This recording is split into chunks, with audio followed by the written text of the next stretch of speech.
Bonsoir mesdames et messieurs et bienvenue à ce journal dont voici les principaux titres. Au terme d'une séance plénière, l'Assemblée nationale adopte le projet de loi d'orientation agricole et pastorale.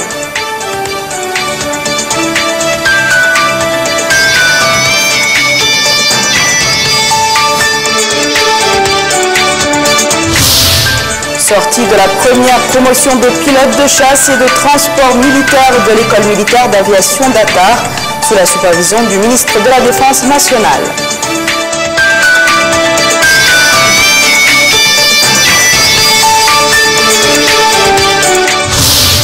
Fin des travaux de la deuxième édition du Forum économique de Nouakchott. Les participants insistent sur la mise en place d'un cadre organisationnel de transfert des fonds. Merci de vous joindre à nous, mesdames et messieurs. Nous ouvrons ce journal par le courrier du président de la République, M. Mohamed Abdelaziz, a félicité aujourd'hui dans un message à son homologue de la République fédérale d'Éthiopie, Girma Waldjordjis, à l'occasion de la fête nationale de son pays. Le chef de l'État a réitéré au président éthiopien sa volonté de continuer d'œuvrer pour le renforcement et le développement des relations de fraternité et de coopération existant entre nos deux pays dans l'intérêt de nos deux peuples frères. Et une fois n'est pas coutume, nous parlons tout au début de ce journal de la météo dans notre pays. Vous avez vécu ces derniers jours une canicule sans précédent sur presque l'ensemble du pays.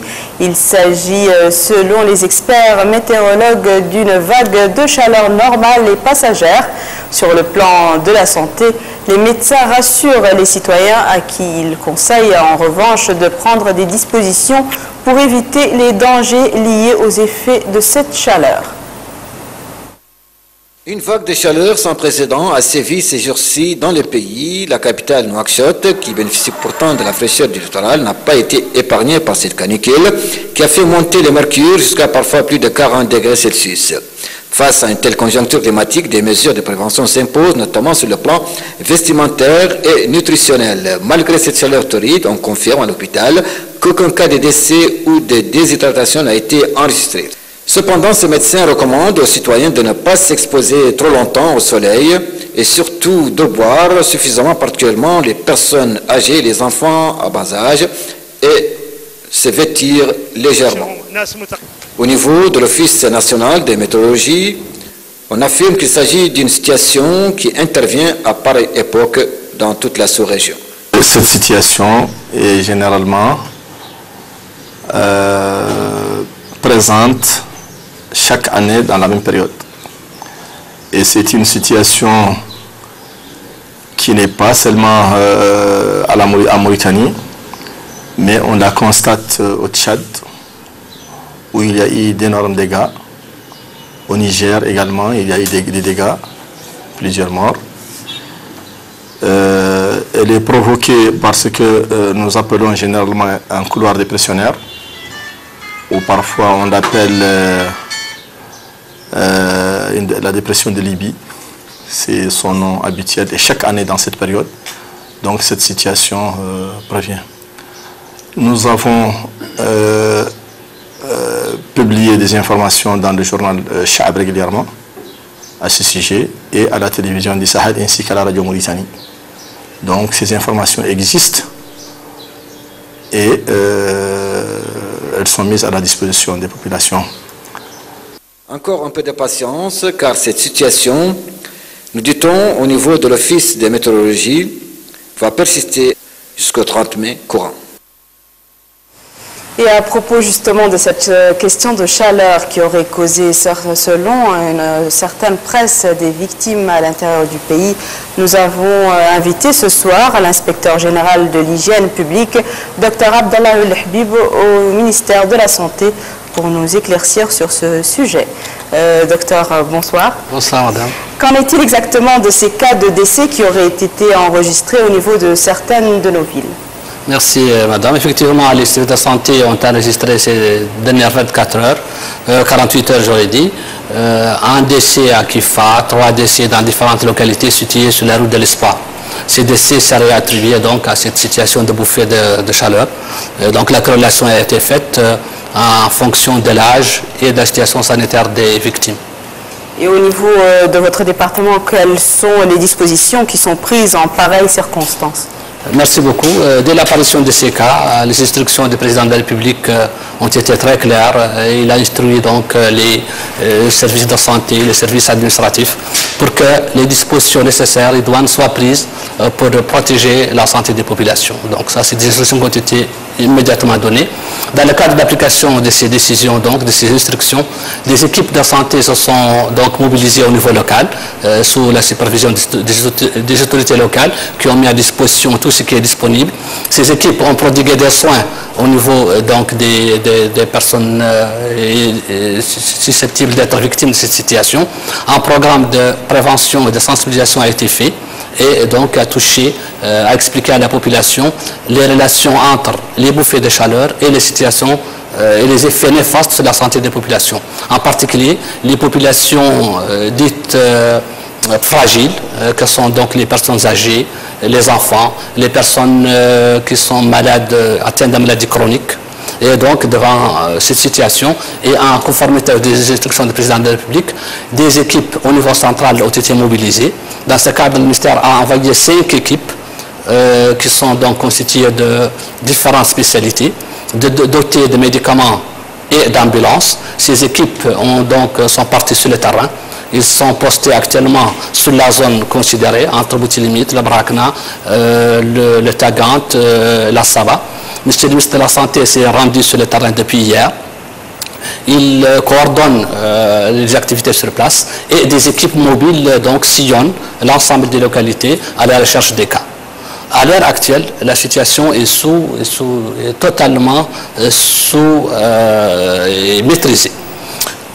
Cependant, des prélèvements de sang ont été effectués par les équipes de l'Institut national de recherche en santé publique, donc à la recherche de toute éventuelle cause.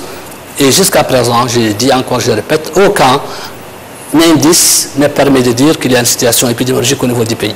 Donc ces décès seraient encore une fois causés par la situation climatique que connaît le pays. Cependant, donc, des prélèvements ont été faits et la recherche de toute autre cause est en cours. Aussi, comme vous avez demandé qu'est-ce qui a été fait encore en plus, conformément aux instructions du président de la République, le ministre de la Santé a instruit tous les DRAS, donc les directeurs régionaux de la santé au niveau du pays, tous les directeurs des établissements hospitaliers au niveau du pays, pour que la recherche soit faite de tous les cas et que la prise en charge de ces cas soit de manière gratuite. Et donc, c'est l'occasion pour moi de louer l'effort qui a été fait par les autorités locales qui ont contribué activement dans ce cadre. Il faut peut-être aussi souligner le rôle éminemment important des radios locales qui participent activement à la sensibilisation des populations. L'effort devra être fait sur la sensibilisation parce que c'est des personnes susceptibles d'être atteintes de maladies liées à la perte hydrique due à la chaleur, qui sont donc victimes de cette situation. En tant que médecin, quel conseil donnez-vous à nos téléspectateurs pour se prémunir contre cette vague de chaleur? Nous avons vu dans le reportage que vous avez fait, les spécialistes dans les domaines ont prodigué des soins très clairs, je le répète. Ces soins visent d'abord à protéger ceux qui sont les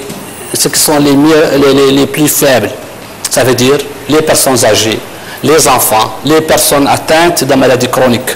Il faut les protéger à des moments déterminés de la journée, au moment où la percée du soleil est sensible. Il faut aussi leur donner à boire, suffisamment à boire, et il faut les habiller de manière légère. Donc il faut éviter tout contact avec le soleil à des moments précis. Et surtout, parmi ces populations dites faibles, donc ces populations sensibles, ces populations sur lesquelles la bouffée de chaleur peut donner rapidement des situations mortelles, par perte hydrique et par perte de sels minéraux. Merci beaucoup, donc, Dr Abdallah El Habib. Je rappelle que vous êtes inspecteur général de l'hygiène publique. Directeur général de l'hygiène publique au ministère de la Santé. Merci beaucoup. L'actualité parlementaire à présent, elle était marquée ce matin à l'Assemblée nationale par une plénière. Les députés ont adopté le projet de loi d'orientation de l'agriculture et de l'élevage. Une plénière présidée par la députée Léo Lahwana, tandis que le gouvernement était représenté par le ministre du Développement rural, M. Brahim El Mbarak. Les députés qui ont adopté au cours de cette plénière le projet de loi d'orientation pour l'agriculture et l'élevage avaient dans leurs interventions estimé que cette loi instaure un cadre politique et stratégique adéquat qui permet au secteur rural de recouvrer la place qu'il lui sied dans le développement économique et social du pays. Ils ont par ailleurs insisté sur la nécessité de renforcer les capacités des ressources humaines ainsi que la nécessité de moderniser les moyens agricoles afin de relever la production. En vue d'assurer l'autosuffisance alimentaire, les députés ont enfin souligné l'intérêt particulier qui doit être accordé aux paysans dans leur terroir. Le débat aujourd'hui sur la loi d'orientation de l'agriculture fait énormément évoluer sur le plan juridique les relations d'abord entre les éleveurs et les agriculteurs, ensuite détermine les points forts en ce qui concerne l'amélioration de l'agriculture et de l'élevage à l'intérieur de la Mauritanie. Comme vous le savez, l'agriculture et l'élevage n'ont pas eu l'encadrement nécessaire depuis très longtemps. Il y avait des écoles d'agriculture, il y avait des moniteurs d'agriculture qui encadraient les paysans, il y avait des moniteurs d'élevage qui encadraient exactement les éleveurs pour leur montrer le strict minimum pour s'occuper de leur bétail et de l'agriculture. Je crois que ce projet indique qu'il y a une bonne orientation qui permet en tout cas un bon encadrement et une bonne évolution de notre cheptel et de l'agriculture en Mauritanie. Dans son intervention, le ministre du Développement rural a indiqué que son département, au moment de l'élaboration du projet de loi, s'est inspiré des expériences au niveau de la région et a également pris en considération tout l'arsenal juridique relatif à ce domaine. Brahim Mokhtar a ajouté que pour la préparation du projet de loi, tous les moyens et les compétences ont été mobilisés, ce qui, à son avis, va contribuer à asseoir la base d'un développement durable du département du développement rural. Le ministre du développement rural a reconnu que les ressources humaines ont souffert d'un manque d'intérêt par le passé, marqué, a-t-il dit, par l'arrêt des formations et du recrutement. Aujourd'hui, a-t-il dit, la situation a changé. L'école de Kaïdi a été réouverte et joue son rôle dans la formation et le département est animé d'une volonté et dispose d'une vision qui permettront d'arriver à bout des problèmes posés dans le domaine. Au niveau du Sénat, la Commission des affaires économiques et de la planification a tenu ce matin une réunion consacrée à la discussion du projet de loi relatif aux communications électroniques. C'est en présence du ministre délégué chargé de l'emploi, de la formation professionnelle et des nouvelles technologies.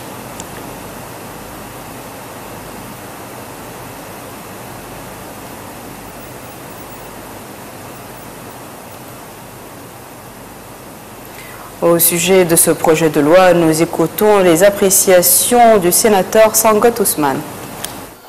Pour ce projet de loi ayant un rapport avec les téléphones, les communications et l'électronique, nous savons aujourd'hui que la communication est un problème mondial. Nous ne pouvons pas ne pas tenir compte de cette réalité. Mais le téléphone est non seulement utile, mais même nécessaire. Mais la nécessité dans nos pays doit aussi tenir compte de certaines réalités. Le téléphone grève considérablement le foyer de la ménagère. Nous nous rendons compte qu'aujourd'hui, que dans chaque famille, il y a 4, 5, 6 téléphones, quelquefois même une dizaine. Et il est même prouvé que la Mauritanie est le pays qui utilise le plus le téléphone dans la sous-région, peut-être même dans le monde. Et ceci est un danger pour notre jeunesse, danger pour l'éducation. Donc nous devons essayer de voir comment allier l'utile à l'agréable, c'est-à-dire tenir compte de cette réalité qu'il faut communiquer. Le ministre de la Défense nationale, M. Ahmedou Leddeyoul Mohamed Radi, a supervisé ce lundi à l'école militaire d'aviation d'Attar la cérémonie de sortie de la première promotion de pilotes de chasse et de transport militaire. Cette cérémonie a été l'occasion pour les chefs d'état-major des armées, le général de division Mohamed El-Shah Mohamed Ahmed, de souligner que cette première promotion entièrement formée sur le sol national traduit le développement remarquable qu'a connu le secteur de la défense nationale en matière de moyens de combat, de ressources humaines et logistiques et son adaptation aux défis sécuritaires contemporains. Pour sa part, le directeur de l'aviation militaire, le colonel Mohamedou El-Haratani, indiquait que l'école se fixe comme objectif l'atteinte stratégique de l'autosuffisance en compétences humaines dans le domaine de l'aviation militaire. Cette cérémonie de sortie de la première promotion d'aviateurs militaires s'est déroulée en présence du ministre de l'Équipement et des Transports, M. Yahya El-Hademin, du Wali de l'Adrar, Diallo Omar Amadou, des chefs d'état-major de la gendarmerie et de la garde nationale, respectivement le général de brigade Ndiaga Dieng et le général de brigade Félix Négré, et de l'inspecteur général des forces armées, le général de brigade Hanana Oulsidi, en plus des élus de la wilaya ainsi que de nombreux responsables civils et militaires. Hier s'est ouvert à la capitale les travaux de la deuxième édition du Forum économique de Nouakchott, placé sous le thème Diaspora et investissement en Mauritanie. Les participants à cette rencontre ont suivi plusieurs exposés relatifs à la promotion de l'entrepreneuriat en Mauritanie. C'est récidivé. Dans quelle mesure la diaspora mauritanienne peut-elle pleinement contribuer au développement de la Mauritanie? En d'autres termes, diaspora et investissement en Mauritanie. C'est autour de cette problématique que s'articulent les travaux de la deuxième édition du Forum économique de Nouakchott. Présidant les travaux de cette manifestation, le ministre des Affaires économiques et du Développement, Sidi Oulta, a souligné que le Forum de Nouakchott constitue une tribune d'échange entre les acteurs publics et privés, d'une part, la Mauritanie et ses partenaires d'autre part. Il a ajouté que la Mauritanie a réalisé ces dernières années un nombre important de réformes sans précédent, dont l'élaboration du Code des investissements, des mines, des hydrocarbures, en plus d'une zone franche à Nouadhibou, ce qui a contribué largement à l'amélioration du climat des affaires. Les participants se sont eux félicités de la tenue de cette deuxième édition du Forum économique de Nouakchott. Ce forum, c'est une interpellation au gouvernement à un moment crucial. Vous savez qu'aujourd'hui, la Mauritanie fait partie des Eldorado en Afrique. La Mauritanie fait partie de ces pays qui sont en essor, qui sont en pleine croissance. Vous savez, le FMI dit que dernièrement, il y a 6,9% de croissance. Et il y a énormément de découvertes, il y a énormément d'investissements miniers, mais on a l'impression qu'il y a quelque chose d'oublié, c'est la 13e région. Cette 13e région, c'est la diaspora. Ce forum est en train d'aborder un sujet très prisé, à savoir l'apport de la diaspora au développement économique de la Mauritanie. Pour que la diaspora soit vraiment productive, il faut d'abord qu'on fasse son profil. Parce que la diaspora, elle est multiforme et multidisciplinaire. Et il faut d'abord faire la typologie de cette diaspora, de quel profil est la diaspora mauritanienne. Est-ce que vous parlez d'abord des intellectuels ou de la diaspora au sens large du terme? Ensuite, une fois qu'on fait cet état des lieux, il faudrait voir maintenant dans quelle mesure on peut créer les conditions propices à la contribution effective de la diaspora au niveau national. La diaspora mauritanienne contribue indéniablement à la construction nationale en injectant des devises énormes. Cette manne financière peut mieux donner si elle est mieux exploitée et orientée. Suite de la visite du ministre de l'Habitat, de l'Urbanisme et de l'Aménagement au Gorgol à Kaïdi, Yahya Boubacar a procédé au lancement des travaux de réhabilitation des 2 digues de protection des quartiers de la ville en perspective de la prochaine période hivernale. Sur le terrain, des équipes techniques poursuivent leurs études en vue de répondre aux exigences des habitants de la ville. Compte rendu de Moussandé.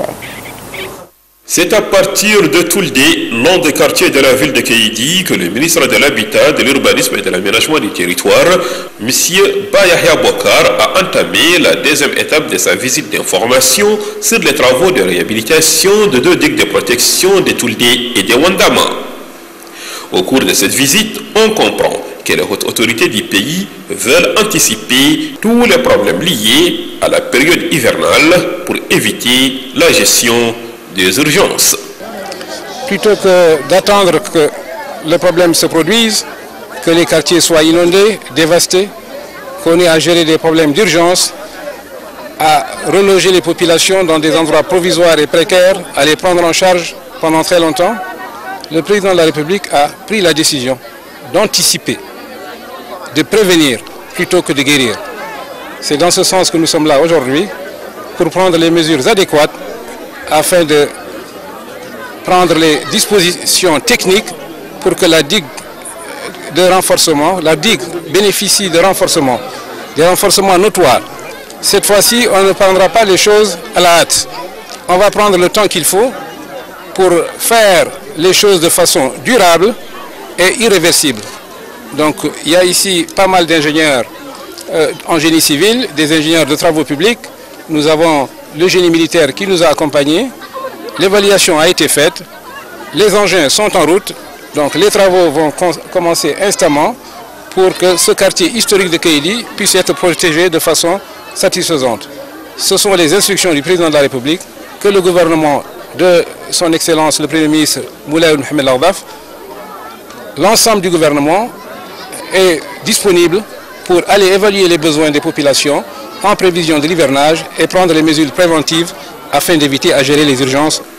Quant au Walidi Gorgol, M. Ahmedou Abdallah a remercié toutes les structures concernées par la gestion du dossier des inondations de la ville de Kéidi qui ont répondu, précise-t-il, avec efficacité aux préoccupations des habitants de certains quartiers de la ville.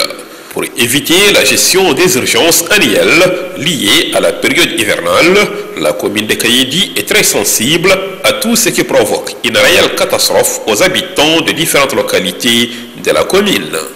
Nous remercions, nous demandons au Wali du Gorgol et au ministre de l'Urbanisme et de l'Habitat d'être en tout cas notre interprète, l'interprète de la ville de Kéidi et des populations que vous avez vues, pour non seulement exprimer leur satisfaction, mais leur soutien qui n'a jamais fait défaut au président Mohamed Abdelaziz, et ils le renouvellent et ils sont encore satisfaits. C'est un geste encore qui les rassure et qu'ils peuvent continuer et faire confiance au président Mohamed Abdelaziz et à son gouvernement dirigé par le Premier ministre Moulay Mohamed Lardaf. Et dans le but de faire face aux exigences des travaux de renforcement et de réhabilitation des digues de protection des quartiers de la ville de Kéidi, des ingénieurs de haut niveau sont mis à la disposition des structures concernées avec l'appui de la division des travaux publics de l'armée nationale pour relever les défis. Nous sommes là pour voir les digues de Kéidi. Vous savez que Kéidi est une ville qui est menacée, elle est pratiquement en bord de fleuve. Il y a des eaux qui viennent du fleuve et il y a aussi les eaux de pluie qui viennent de la ville pour aller être évacuées à l'extérieur. Nous allons prendre toutes les dispositions nécessaires pour assurer en tout cas une fonctionnalité correcte de ces digues, en renforçant les talus, en les protégeant par des pérés maçonnés et en ouvrant autant de vannes en tout cas qui permettent d'assurer un fonctionnement correct et surtout qui permettent d'assurer un écoulement des eaux aussi bien de la ville que vers le fleuve et en bloquant les eaux du fleuve en cas de crue. Avec les moyens de bord. Bon, c'est une situation qui ne peut pas continuer. Donc, vu l'importance que représente cette digue, on a pensé à trouver une solution définitive. C'est pour ce faire que cette mission s'est déplacée, afin de faire le constat sur les lieux. Ce qui inquiète aujourd'hui les habitants des quartiers de la ville de Kéidi, c'est comment faire face à des inondations liées à la période hivernale où certains ne disposent pas des moyens suffisants pour accueillir les familles à déplacer au cas où toutes les localités seront menacées. Au chapitre toujours des activités des membres du gouvernement à l'intérieur du pays, la visite que vient d'effectuer le ministre de l'Équipement et des Transports à Zouérat. M. Yahya El-Haddamine était parti pour s'enquérir du déroulement des travaux au niveau de l'aéroport de Zouérat ainsi que de la construction de la route reliant Fderk à la commune de Touagil. La tournée du ministre de l'Équipement et des Transports, M. Yahya El-Haddamine, dans la wilaya de Tirizimo, vise à s'informer de l'état d'avancement des travaux effectués relevant de son département. C'est ainsi que le ministre a effectué une série d'arrêts le long de la route reliant la Moukata de Fderk à Touagil. Le ministre a reçu des explications détaillées de la part du directeur général de l'ENER quant aux critères choisis pour l'exécution de la route de 24 km, en plus des aspects techniques de sa construction. Le directeur général a souligné que la fin des travaux est prévue pour février 2014. Il a précisé que le coût global de la route est de l'ordre de 6 milliards de guillas effectués sur le budget de l'État, concrétisant ainsi les engagements du président de la République de désenclaver la wilaya du Tirizimour. Le ministre de l'Équipement et des Transports, M. Yahya Al-Hadamin, a souligné que quant au tronçon qui relie Zouérat à Touagil, les travaux sont avancés, soulignant également que l'état d'avancement des travaux s'était heurté à un certain nombre de problèmes qui ont été réglés, dont celui de l'eau. L'entreprise va effectuer 2 points d'eau pour suffire aux besoins en eau du projet. Quant au dernier tronçon, 40 km de Ksarat Torshan en direction de Choum, l'appel d'offres a été déjà lancé. Autre visite du ministre de l'Équipement des Transports, M. Yahya Al-Hadamin, celle à l'aéroport de la ville de Zouérat. Cette visite a permis au ministre de s'enquérir de l'état d'avancement des travaux de cette infrastructure vitale dont le coût global est de 973 millions d'oublias sur financement de la SLIM. La réhabilitation de cet aéroport vise à le mettre aux normes internationales.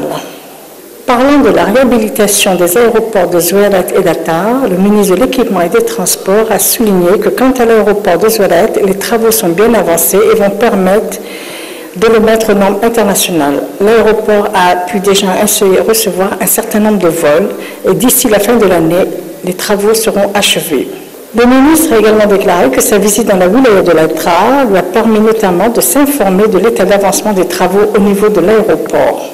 Les entreprises concernées par la réhabilitation de l'aéroport d'Attar mènent bon train les travaux. Au cours de cette tournée dans l'Adra, le ministre a également pu se rendre compte des travaux effectués concernant notamment le ruissellement et l'évacuation des eaux.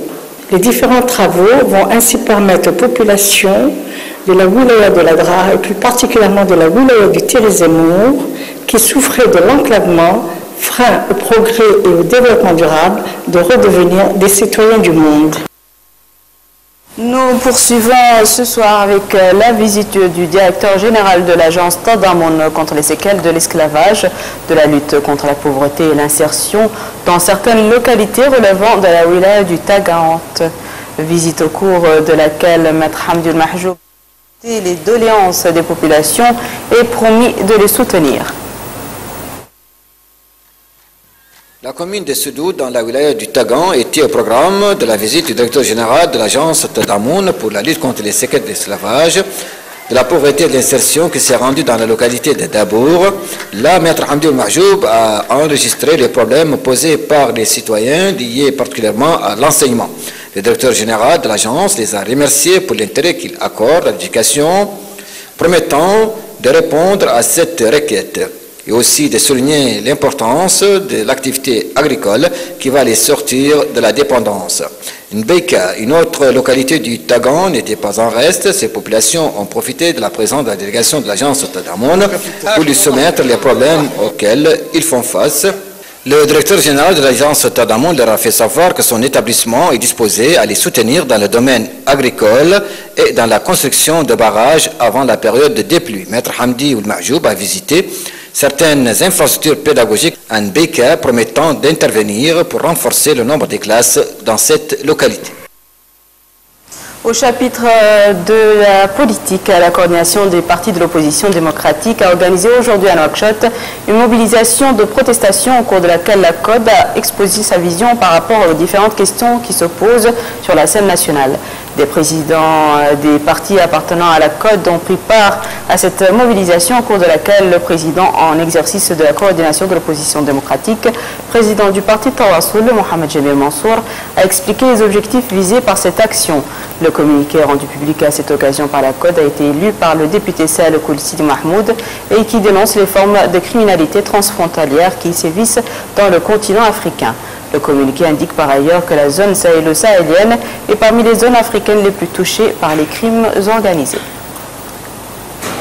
Un groupe de cadres et d'acteurs politiques de la localité de Riyad, 14 km sur la route Rosso-Nouakchott, a annoncé son retrait de l'opposition et son adhésion au parti de l'Union pour la République UPR. Le président du groupe Mohamed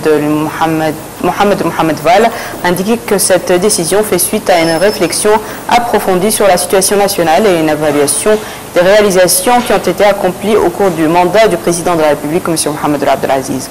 Au nom du président et des militants de l'UPR, le secrétaire général de cette formation politique, Omar Ma'Pallah, s'est dit heureux de l'adhésion de ce groupe dirigé, selon lui, par un patriote, et affirmant que la présence de la délégation du parti témoigne de l'importance de ce groupe. De son côté, M. Mohamed Lemine El-Cheikh, secrétaire fédéral de l'UPR, au niveau du Trarza, a salué l'adhésion de ce groupe qui constitue pour lui une décision courageuse et sur la bonne voie qui sera suivie de plusieurs autres adhésions. Il a également indiqué que les nouveaux adhérents trouveront la place qui leur sied au sein de ce parti. Le rôle de la société civile dans l'ancrage d'un mécanisme national de prévention de la torture, c'est le thème d'un atelier de réflexion dont les travaux ont débuté ce matin à Nouakchott. Objectif, encourager les débats en cours relatifs à la mise en vigueur d'un mécanisme national contre la torture et donner l'opportunité à la société civile pour jouer un rôle prépondérant dans cette entreprise. Salem Mejbour Salem. Les participants suivront à la faveur de cet atelier des communications relatives au protocole facultatif de la Convention de lutte contre la torture, un document de droit universel ratifié par la Mauritanie le 3 octobre 2012. Le texte prévoit la mise en place d'un mécanisme de prévention de la torture. Le rôle de la société civile dans ce cadre doit être déterminant, d'où les enjeux de la présente rencontre. Une rencontre tenue à l'initiative de l'organisation humanitaire SOS Immigration. Elle bénéficie en cela de l'aide de plusieurs organismes, dont le Haut Commissariat des Nations Unies aux droits de l'homme. Les autorités mauritaniennes accordent également de l'intérêt à ces instruments de juridiction internationale. Une option politique réaffirmée par le commissaire adjoint aux droits de l'homme, à l'action humanitaire et aux relations avec la société civile. M. Cheikh Ould Bouassriye devait mettre l'accent sur la célérité avec laquelle la Mauritanie avait ratifié la Convention internationale de lutte contre la torture en 2004 et son protocole facultatif en 2012. Le président de la République, M. Mohamed Ould Abdelaziz, est particulièrement regardant sur tout ce qui touche à la dignité humaine, fera remarquer le commissaire adjoint aux droits de l'homme. L'importance de cette rencontre avait été soulignée par le représentant du bureau du Haut Commissaire des Nations Unies aux droits de l'homme à Nouakchott, Dr Akhar Strauss, et Erabiham Abdeloudoud, présidente de la Commission nationale des droits de l'homme. Le thème qui nous réunit ici aujourd'hui fait suite, faut-il le rappeler, à la ratification du protocole facultatif à la Convention des Nations Unies contre la torture, l'OPCAT, par la Mauritanie le 3 octobre 2012. C'est là la marque d'une volonté politique non équivoque du président de la République, Mohamed Ould Abdelaziz, et des pouvoirs publics de mettre fin à des pratiques qui, pour ne pas être propres à la Mauritanie, pour être universelles, n'en sont pas moins inacceptables, dégradantes et inhumaines. En effet, le protocole facultatif LOPCAT, entré en vigueur le 26 juin 2006, oblige les États parties à mettre en place des mécanismes nationaux de prévention de la torture, appelés à effectuer des visites régulières et préventives sur tous les lieux de privation de liberté. La Mauritanie a ainsi l'obligation, à l'instar de ses autres pairs signataires du protocole facultatif, de mettre en place dans l'année qui suit la ratification de ce protocole un ou des mécanismes nationaux de prévention de la torture qu'on appelle les MNP. Nous avons appris que la meilleure mesure préventive est un réseau de mécanismes de visite à travers le monde. Cette leçon est désormais inscrite dans le protocole additionnel à la Convention contre la torture et des mauvais traitements inhumains et dégradants. C'est pourquoi je me réjouis de ma présence à cette cérémonie d'ouverture d'ateliers de réflexion et de débat sur le rôle de la société civile dans la mise en place d'un mécanisme national de prévention de la torture. Le président de l'ONG SOS Immigration, Hamoud Renabar, avait pris la parole dès le lancement des travaux pour rappeler le rôle qui incombe à la société civile dans le processus de mise en œuvre du mécanisme de prévention et de lutte contre la torture. Les travaux du premier congrès de l'Union des jeunes journalistes mauritaniens ont débuté lundi à Nouakchott. Ouvrant la rencontre, Imam Cheikh Ould Ali, chargé de mission au ministère de la Communication et des Relations avec le Parlement, a indiqué que ce congrès vient prouver la présence effective des jeunes dans le domaine de l'information. Il a loué un intérêt particulier accordé aux jeunes dans le programme du président de la République, M. Mohamed Ould Abdelaziz, intérêt qui s'est matérialisé à travers la mise en place d'un certain nombre de programmes et de stratégies exécutées par le gouvernement. Auparavant, le président de l'Union, Seyid Ould Hachim, avait indiqué que l'Union des jeunes journalistes mauritaniens encadre pour exprimer les doléances des jeunes travaillant dans le domaine de l'information et donner une dynamique aux médias publics et privés. Sur les objectifs et missions de l'Union des jeunes journalistes mauritaniens, écoutons son premier vice-président. Le journaliste mauritanien dont nous célébrons aujourd'hui la naissance est apolitique. Elle se veut en cadre d'expression et de revendication corporatiste en vue de mieux servir la profession ainsi que les intérêts moraux et matériels de jeunes journalistes. Mais nous nous inscrivons dans une démarche qu'il faut distinguer de l'action syndicale. En effet, nous ne chassons point sur le même terrain. L'Union des jeunes journalistes mauritaniens est assez représentative du paysage médiatique national de par la composition de son bureau. Il cherche avant tout à insuffler une nouvelle dynamique à la pratique quotidienne du métier de journalisme dans nos médias nationaux, publics et privés. Ainsi, notre démarche va privilégier le dialogue, la concertation et le partenariat avec les autorités, dont le ministère de la Communication et de Relations avec le Parlement, qui a posé d'ores et déjà le premier acte de cette relation en acceptant de présider cette cérémonie.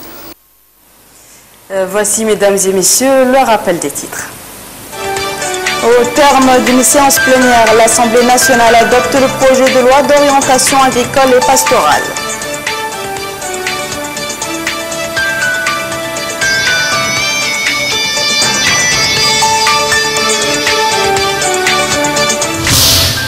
Sortie de la première promotion de pilotes de chasse et de transport militaire de l'école militaire d'aviation d'Atar, sous la supervision du ministre de la Défense nationale.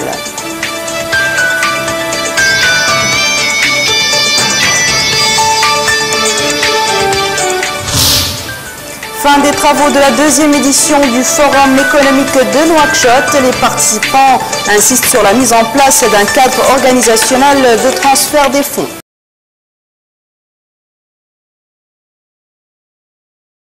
Merci de votre fidélité et à la semaine prochaine, Inch'Allah.